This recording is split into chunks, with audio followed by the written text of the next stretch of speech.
문재인 대통령 직속 기관인 일자리위원회가 일자리 100일 계획을 발표했습니다. 정부는 비정규직 비중이 높은 기업에 부담금을 물리겠다고 밝혔는데요. 취재기자 연결해서 더 자세한 내용들 알아보도록 하겠습니다. 이민재 기자. 네, 이민재입니다. 이 대통령이 집무실에 일자리 상황판을 설치해놓고 지금 일자리에 대해서 챙기고 있는데 컨트롤타워인 일자리위원회가 어떤 일자리 정책 방향을 내놓겠습니까?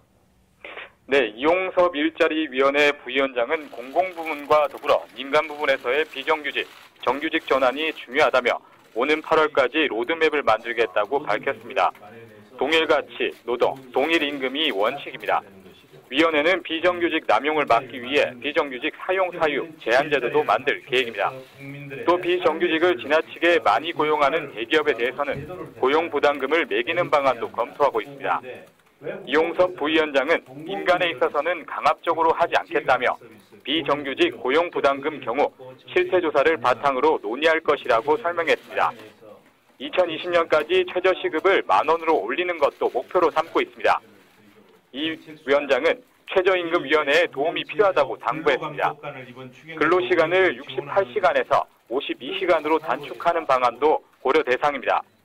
일자리위원회는 정부 대책으로 영세사업자와 중소기업의 부담이 늘어나는 부분까지 고려해 최종 지원 방안을 마련할 계획이라고 밝혔습니다.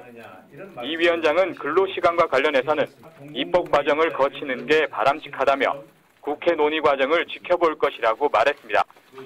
일자리위원회는 공공부문 81만 일자리 로드맵을 수립해 이번 추경에 하반기 공무원 12,000명을 채용할 방침입니다. 또 오는 8월까지 중소창업기업에 대한 금융 해제 지원 방안을 수립하고 혁신 창업 생태계 조성 대책을 통해 코넥스 상장 요건 완화 등을 추진합니다. 4차 산업혁명위원회를 만들어 향후 5년간 추진 계획도 내놓을 예정입니다. 일자리 정책의 기본 방향은 한마디로 말씀을 드리면 양질의 일자리 창출을 정책의 최우선순위에 두고 경제 사회 시스템을 고용 친화적으로 전환해서 성장, 일자리, 분배의 선순환 구조를 복원하는 것입니다. 또 국정기획자문위원회는 9일째 업무보고를 이어가고 있죠. 그런데 4차 산업혁명과 관련해서 미래창조과학부 그리고 산업통상자원부 등 5개 기관과의 합동 업무보고를 진행했다고요? 네, 김진표 국정위원회 위원장은 2차 분과위 합동 업무보고에서 정보통신기술 국제순위가 10년 만에 3위에서 27위로 떨어지는 등 4차 산업혁명 준비가 미흡하다고 지적했습니다. 4차 산업혁명을 위해 네거티브 규제 시스템으로 바꿔야 한다고 설명했습니다.